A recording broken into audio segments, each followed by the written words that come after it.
Madam जी सुनिए, ये शायद आपकी चैन गिर गई। केशव उठा। उठो। Thank you so much uncle, हमारी चेन थी वो गलती से पॉकेट से गिर गई होगी। Thank you. नौकरी से पहले ही आज हमारा चेकपुट लग गया। सही कह रहा तू। चलो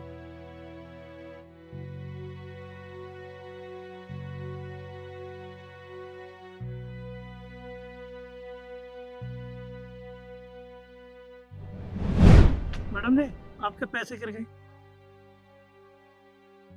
इतने सारे पैसे, मुझे लगता है आज मेरी किस्मत बहुत अच्छी है। इंटरव्यू से पहले लॉटरी लग गई। हाँ अंकल जी, एक्चुअली ये मेरे ही पैसे हैं, वो गलती से गिर गए होंगे।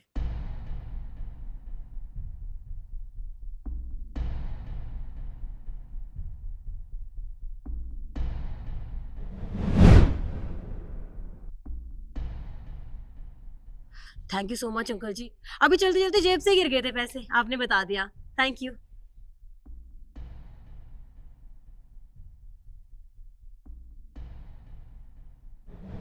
ये पैसे आपके गिर गए। इतने सारे पैसे?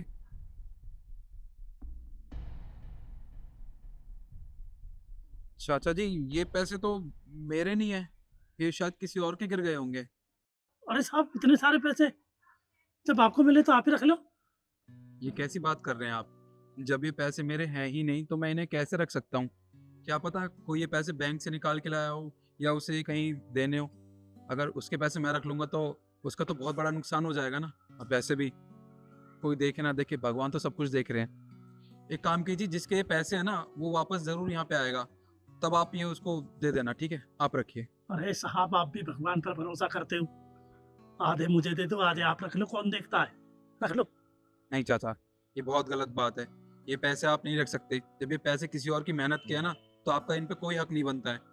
और हाँ, यहाँ कैमरे भी लगे होंगे शायद, तो अगर आपने ये पैसे रखे ना तो आपको पता है ना मैडम आपको पनिश कर सकती है। इसलिए ये पैसे आप रखिए और जब जो आएगा ये पैसे लेना उसको दे देना। अरे साहब चलो ठीक है, कोई आएगा तो दे दूंगा।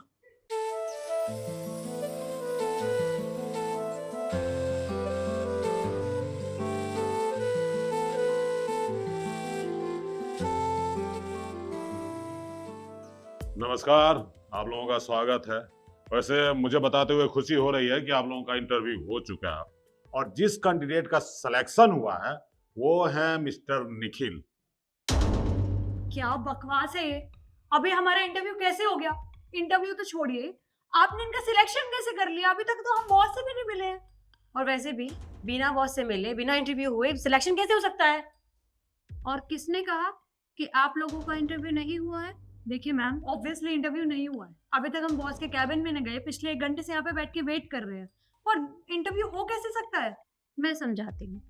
आप लोगों का इंटरव्यू गेट के बाहर ही हो गया था।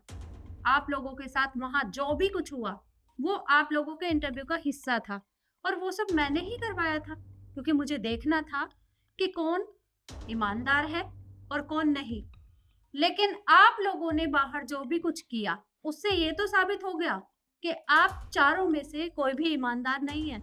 इसलिए आप लोगों का सिलेक्शन नहीं हुआ, तो आप यहाँ से जा सकते हैं। एक मिनट, पहली बात तो ये मैडम, ये कोई तरीका नहीं इंटरव्यू लेने का। ही क्या तरीका हुआ? पैसे रख दिए और इंटरव्यू ले लिया, कोई तरीका ही होता है ये? आप हमारी क्वालिफिकेशंस देखिए, उसके दम पर आप हमें जज कीजिए ना। कंपनी मेरी है तो रूल्स भी मेरे हैं और मेरी मर्जी, मैं जैसे चाहे इंटरव्यू लूं। तुम होती कौन हो मुझे समझाने वाली?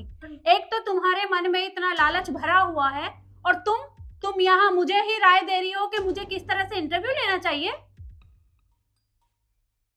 देखो, तुम चारों की यहाँ कोई जरूरत नहीं है, निकलो यहाँ से। देखिए मैम, हमसे गलती हुई है, मान लिया, पर आप एक बार हमारा सीवी चेक कर लीजिए, एक बार देख लीजिए, क्या पता आपको हमारी क्वालिफिकेशंस अच्छे लग जाए। क्वालिफिकेशन देखने का अब कोई भी फायदा नहीं है, क्योंकि जो लोग इतने लालची हैं, लालच के चक्कर में आ गए, कल को तो तुम मेरी कंपनी के साथ कुछ भी कर सकते हो। इसलिए मैं तुम चारों को यहाँ नहीं रख सकती। जाइए यहाँ से। 1 मिनट, वो जो पैसे और चैन बाहर से उठाई थी उन्हें टेबल पे रख कर जाइए, क्योंकि फ्री में हमारी कंपनी किसी को कुछ नहीं बांटती।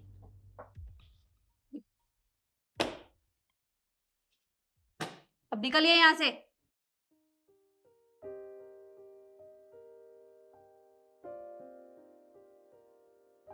मिस्टर निखिल, आपका सिलेक्शन हो चुका है और आप कल से कंपनी ज्वाइन कर सकते हैं। Thank you so much ma'am मुझे जॉब देने के लिए। देखो, ये तो मैं अच्छे से जानती हूँ कि तुम बहुत ईमानदार हो, क्योंकि तुम्हारी ईमानदारी तो ग्रेड के बाहर ही साबित हो गई।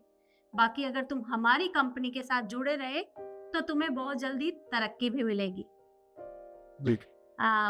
मिस्टर गोपाल, आप इन्हें बाकी की फॉर्मेलिटी बता दीजिए। जी मैम, इनके साथ जाइए। आइए निखिल।